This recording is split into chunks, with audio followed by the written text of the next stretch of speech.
இந்த மூவியோட ஒன்லைன் என்னன்னா, இந்த மூவில நம்ம ஹீரோ ஒரு டிடெக்டிவா இருக்காரு. அவருக்கு எந்த ஒர்க்கும் வராது. ஆனா அவர் டிடெக்டிவா இருப்பாரு. அதுக்கப்புறம் ஒரு நாள் ஹீரோயின் பர்த்டேக்கு போவாரு. போறப்போ ஒரு கார் ரிப்பேர் ஆயிடும். அதனால ஹீரோ ஆட்டோல போவாரு. ஆட்டோவில் போகிறப்போ ஒரு பொண்ணு கூட பேசியிருப்பாரு. அது அந்த பொண்ணு ஃபோட்டோவும் எடுத்திருப்பாரு. அதுக்கப்புறம் தான் ஹீரோ லைஃப்பில் பிரச்சனையே ஸ்டார்ட் ஆகுது. அந்த பொண்ணு காணாமல் போயிடும். அதனால் ஹீரோ தான் கடத்திருப்பாரு அப்படின்னு ஹீரோ மேலே பழி போடுறாங்க. அதுக்கப்புறம் தான் ஹீரோ ஒரு விஷயத்தை கண்டுபிடிக்கிறாரு. என்னன்னா அந்த பொண்ணு கையில் ஒரு மீன் இருந்திருக்கும். அந்த மீனுக்காக தான் அந்த பொண்ணை கடத்திருப்பாங்க. அதுக்கப்புறம் அந்த பொண்ணு ஹீரோ எப்படியாச்சும் காப்பாற்றணும் அப்படின்னு பார்த்தீங்கன்னா ட்ரை பண்ணுறாரு. அதனால் அந்த பொண்ணை தேடி போகிறாரு.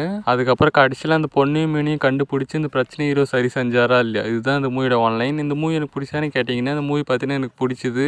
இந்த மூவியோட ஃபர்ஸ்ட் ஹாஃப் பற்றி சொல்லலாம். ஃபர்ஸ்ட் ஹாஃப் பார்த்தீங்கன்னா எக்ஸலண்ட்டாக சூப்பராக இருந்துச்சு. செம்ம காமெடியாகவும் பார்த்தீங்கன்னா இந்த ஃபர்ஸ்ட் ஹாஃப் பார்த்தீங்கன்னா கொண்டு போயிருந்தாங்க. பட் செகண்ட் ஹாஃப் கொஞ்சம் டீசன்ட் தான். பட் ஃபர்ஸ்ட் ஹாஃப் அளவுக்கு எடுத்திருந்தா செகண்ட் ஹாஃப் வேறு லெவலில் வந்திருக்கும். அதே மாதிரி இந்த மூவியில் ஹீரோட ஆக்டிங் எப்படின்னு சொல்லி கேட்டிங்கன்னா ஹீரோட ஆக்டிங் பார்த்தீங்கன்னா சூப்பராகவே இருந்துச்சு. அவர் பார்த்தீங்கன்னா நல்லாவும் காமெடி பண்ணுறாரு. ஹீரோக்கும்